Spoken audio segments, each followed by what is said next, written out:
Margaret Evans is in Jerusalem tonight, having spent much of the day further south. Margaret, there's agreement on the ceasefire, but not on the details. That's right, not much detail. Israel is saying that this is an unconditional ceasefire. Hamas is insisting that it's won concessions from Israel on Palestinian pressure points in occupied East Jerusalem. None of this is surprising. Both sides are going to be presenting themselves as the victor to their own audiences. The day began with talk of an imminent ceasefire, but hope of it was soon drowned out by the sound of more rocket fire and Israeli warplanes. Here, flying over Ashdod en route to Gaza, some 40 kilometers to the south. Ashdod is in the line of fire for rockets launched from Gaza.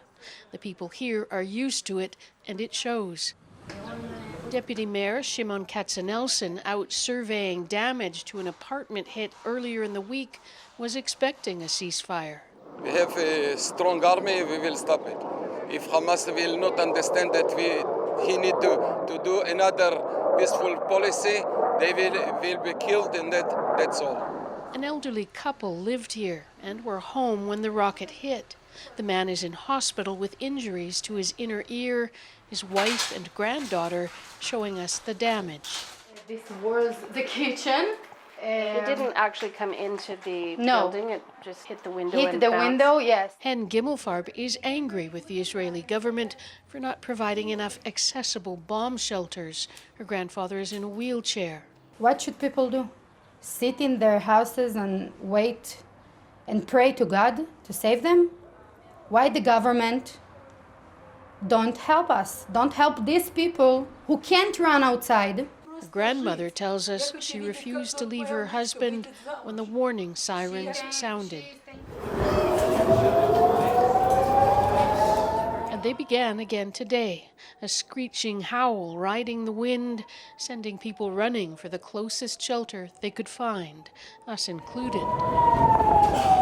The trail of Israel's Iron Dome defense missiles are soon speeding through the sky, looking like stringed confetti. The Iron Dome has a 90% success rate. The people of Gaza have no such defenses.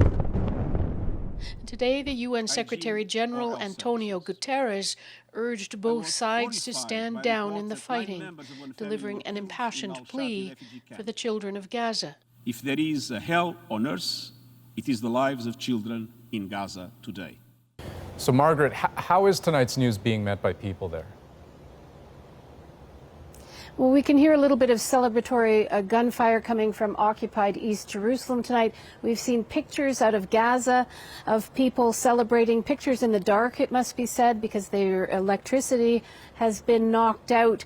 They have endured a dreadful bombing campaign, so natural to see those celebrations. And of course, people in Israel too, especially along the border communities with Gaza, will be feeling a great deal of relief. But scratch below the surface, and people on both sides will tell you they know that they're buying time, that unless the root causes of the conflict are addressed, they'll likely wind up right back in the position that we've seen them in recent days. Margaret Evans reporting from Jerusalem tonight. Thank you.